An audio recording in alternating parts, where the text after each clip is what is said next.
Nice early start for a bike race. We're going to leave at 5:30, it's 5:35, that's close enough. Hi kitties! Hi! Torn from their beds. Welcome to the Perfs Pedal Race. My first road race in nearly 5 years. It's a brilliant circuit, 74 kilometres here in Hampshire, just north of Portsmouth. It's very Perfs weather. I mentioned last week I've won this race twice before, 2012, 2017. It's a brilliant circuit and that's why I thought I'd make it my first road race in as long as it's been. I need to get myself ready. It's typically Perfs weather. It's not forecast to rain, it's cold, but it is a bit damp.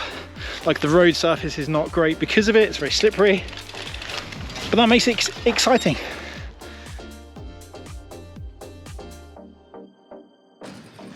I have to remember how to get to the front of the bunch now. Yeah. Gonna stand, shiver for a few minutes.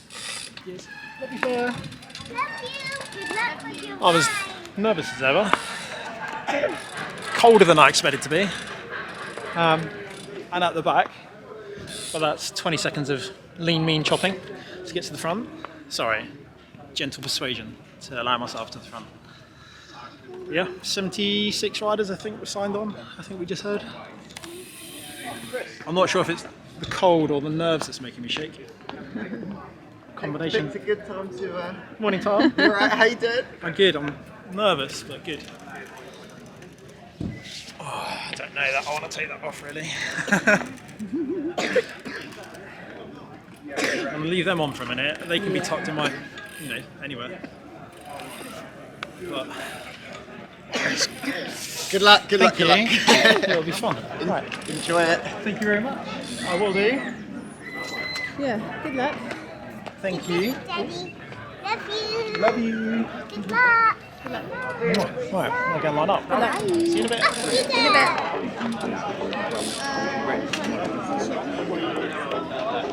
The Perfs Pedal Race. Let's start by describing how it felt to be back in a bunch on a bicycle. And that is a feeling which feels so instinctive and so natural. I can only describe it as amazing. It's genuinely one of my favourite feelings in life, being on a road bike in a bunch, navigating your way through the corners, moving up under no effort basically, when everyone else is still trying hard and you're just coasting because you've either tucked up aerodynamically or you've made your effort count somewhere else, which is more effective than moving up under power. It's those little intricacies of technique in a bunch which I absolutely love, and that's what I've really missed. What I really enjoyed was going back to a road race, being a very experienced road rider and seeing lots of younger people which are starting out on a journey which I've been on and thoroughly enjoyed and absolutely loved. It felt like it rejuvenated my enthusiasm for road riding, and I absolutely loved that. I think I can only say I thoroughly enjoyed the experience. The race wasn't a nervous race. Often the first race of the year can be quite nervous, people jostling for position. It wasn't like that at all. I would say that it felt like riders lacked the confidence in their ability to make the difference on the circuit with the conditions that we had on the day.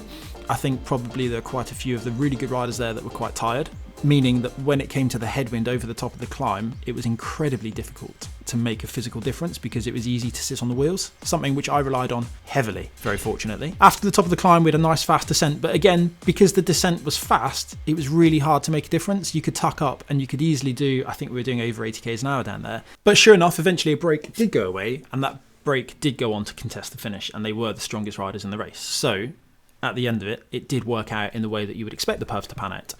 I kept myself hidden thoroughly within the bunch, trying to avoid the wind at all costs, and crossed the line in 15th place. The end result was a 1-2-3 for the St Piran cycling team, with Jack Rootkin-Gray winning, finishing ahead of Harry Birchall in second and Seb Kiffin in third.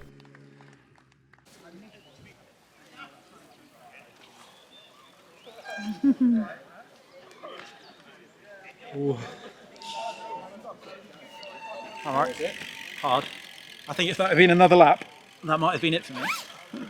It's amazing, actually, to be back in and just feeling a road bike in a race. It's I don't know, it's different to riding it when you're training, and it's really hard to find the words. It's like this intuitive experience. Brilliant. I need to do a little bit more training, I think, and work a little bit harder behind the scenes, as it were. Wow. But the best bit is actually you don't lose the technicalities of sitting in a bunch, and you realise that actually, I know, for example, Rob Partridge's Welsh team, they're all very young, and you realise that over the last, how long have I done this for? 26 years?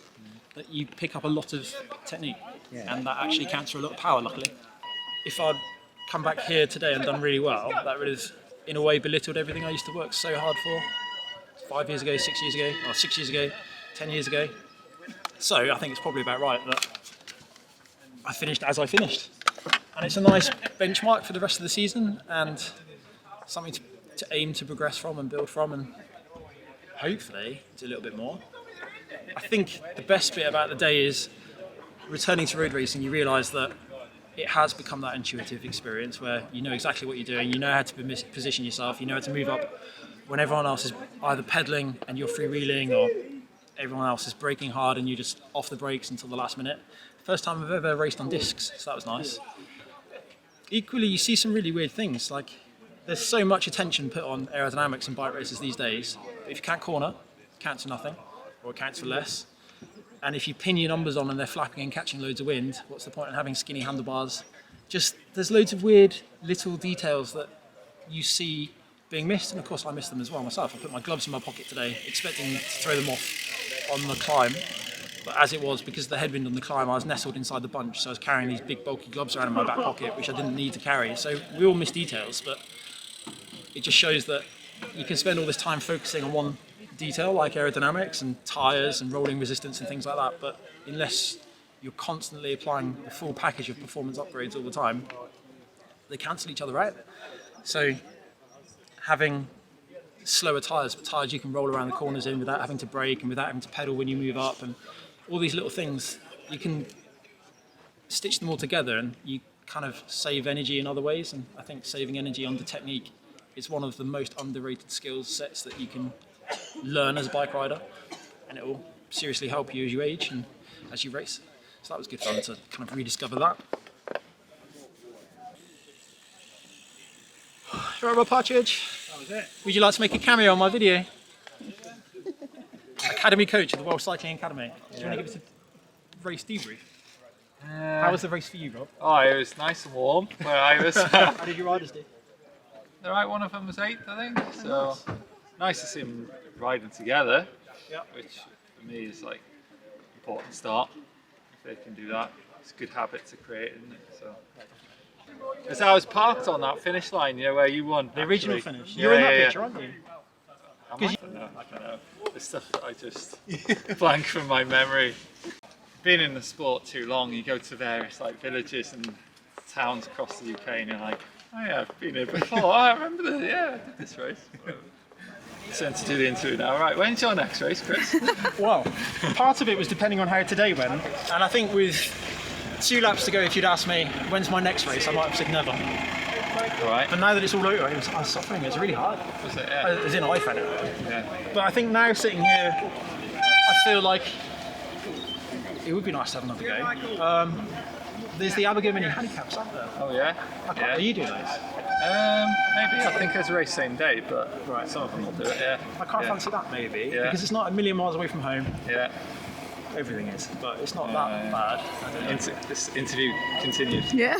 Why did you want to continue racing again, or step back into it on the road? Because I know you're doing like that. Probably because I stopped before I was ready to stop anyway. Right, okay. Also, I do enjoy it, and it's nice. I want to stay fit. That's quite important to me. I want to fight a dad bod. Oh yeah, Not acquire one of those. Yeah, I'm the same there. But if I don't have a goal, then there's no accountability to it, and then it's easy not to be as fit as you need to be. Yeah. I want to be better than Yanto. Right. Oh, he's still fit though, isn't he? He's ridiculously like, yeah. He'll forever average 38k an hour on the trainer, right? I think. Yeah. And I'd like to do well in the gravel champs. Actually, that's the real goal of the year. I think I enjoyed it last year, just because it's a bit different. Yeah. It's the right length, similar duration to this. Yeah. Thank you very much for watching. If there is anything you would like to hear in a race report, please do let me know in the comments below. I'll see you in the next video.